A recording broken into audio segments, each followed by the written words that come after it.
여러분의 구독은 영상을 제작하는 데 큰 힘이 됩니다. 영상을 보시기 전에 구독과 좋아요 꼭 부탁드리겠습니다. 아울러 회원이 되시기를 원하시는 분들은 유튜브 채널 홈피 구독 옆에 있는 가입 버튼을 눌러주시기 바랍니다.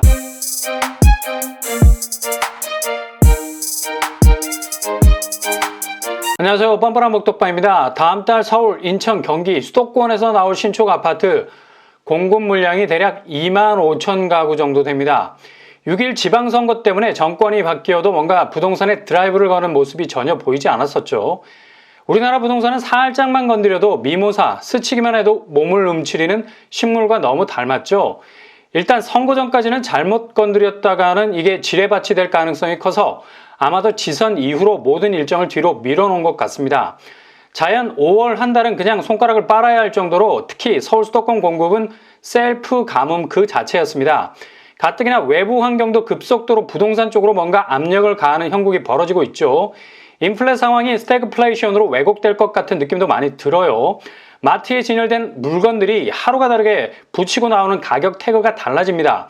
그만큼 돈의 가치가 급속히 그 페이스를 잃어버리게 되는 인플레 분위기가 확산되면서 경기마저도 그 탄력성을 잃어가고 있죠. 한눈으로 봐도 지표 면에서 뚝 떨어지는 모습을 보이고 있습니다. 한국은행이 단적으로 이런 지표를 말해주고 있습니다. 물가 상승률은 4.5% 그리고 성장률은 2.7%로 잡고 있죠. 그닥 긍정적이지 못한 지표, 눈치를 볼 수밖에 없는 상황입니다. 이런 상황에서 서울 수도권 아파트 공급마저도 상반기 분양 물량이 24%에 그치는 저조한 성적을 보여주게 됐는데요. 이런 식으로 부동산 전체가 지표에 끌려가게 되면 어느 순간 도저히 헤어나올 수 없는 늪속으로 빠져버리게 됩니다. 우리나라 자산의 근간을 이루는 부동산이 활기를 잃어버리게 되면 극강의 스태그플레이션, 그러니까 침체된 경기 속에서 물가는 미치도록 올라가는 장기적인 저성장 속으로 들어가게 됩니다. 금융과 부동산이라는 두 개의 기둥 중에 금융은 이미 코스피가 떡락을 하면서 헤매고 있으면서 흔들리고 있는데 나머지 하나를 바치고 있는 부동산마저 침체의 늪에서 벗어나지 못하게 되면 도저히 이 무거운 저성장의 만유 인력을 들어올릴 방법이 사라지게 된다는 거죠. 그래서 억지로라도 공급을 만들어내야 합니다. 뭔가 시장에 사람들이 냄새를 맡고 모여들 수 있도록, 그리고 그 사람들 간의 활발한 거래가 이루어지도록 하는 소통이 제대로 이루어지지 않게 된다면 위기에 봉착할 수밖에 없게 된다는 거죠.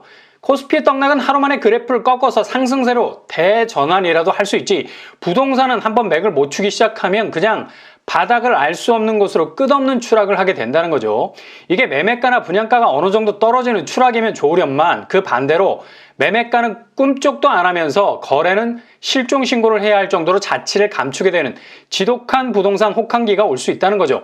당연히 분양 역시 경기 악화라는 대외 여건으로 지금 그라운드 위에 누워서 침대 축구를 하는 건설사들처럼 원자재가 폭등이라는 그럴싸한 이유로 마지노선까지 물량을 풀지 않으려 할 겁니다.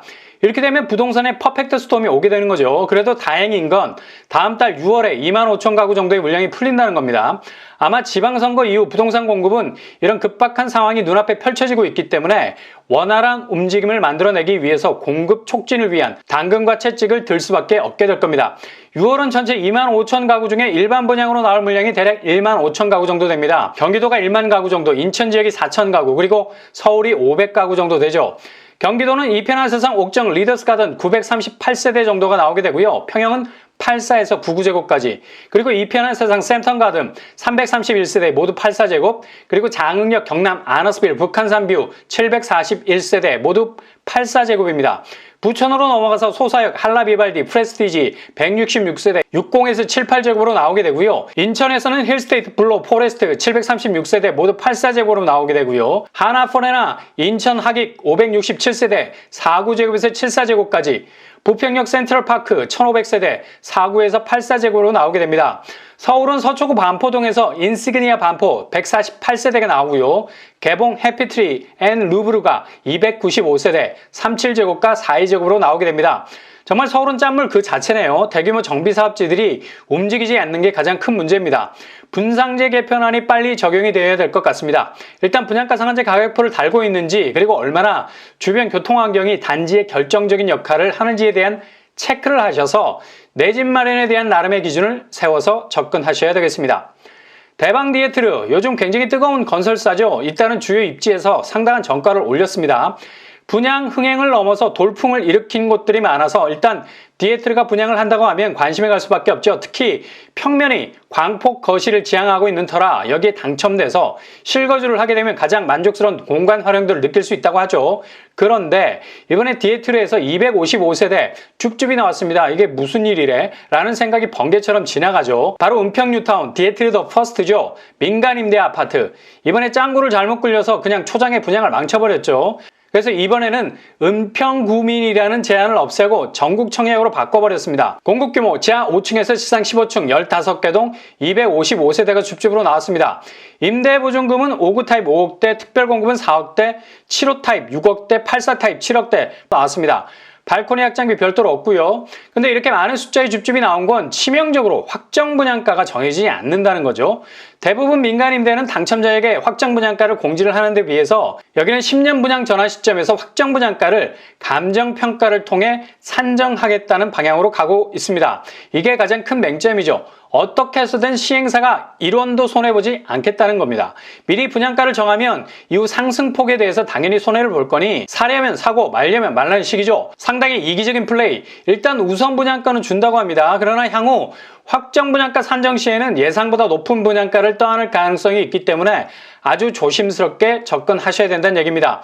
교통환경은 구파발역이 직선거리로 대략 1km 이상 떨어져 있는 걸 볼 수 있죠. 도보로 20분 이상 걸리겠습니다. 북쪽으로 한정거장 가면 지축역, 서울 옆세권이라 불리울 정도로 뜨거운 곳, 남쪽으로 한정거장 가면 연신내역, GTX A 노선 생기게 됩니다.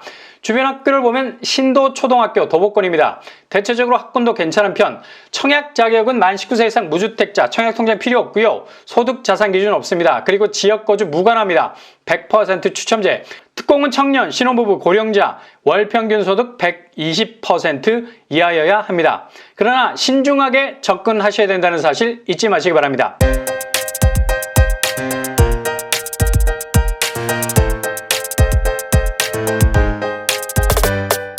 오늘 부동산 캐릭터처 다음 달 25,000 가구 공급 물량이 쏟아져 나옵니다. 나름의 기준을 정하셔서 가성비 면에서 우수한 단지를 선택하실 수 있길 바랍니다. 은평 디에트르 줍줍 255세대 너무 시행사 위주의 분양이 아닌가 생각이 드네요. 확정 분양가를 정해주지 않으면 이후 아파트 가격 상승폭은 고스란히 수분양자가 감당해야 하는 부담이 있을 수 있겠습니다. 항상 여러분의 길이 꽃길만 되실 수 있길 바랍니다. 이상으로 뻔뻔한 목독방을 마치겠습니다. 구독과 좋아요 부탁드립니다. 감사합니다.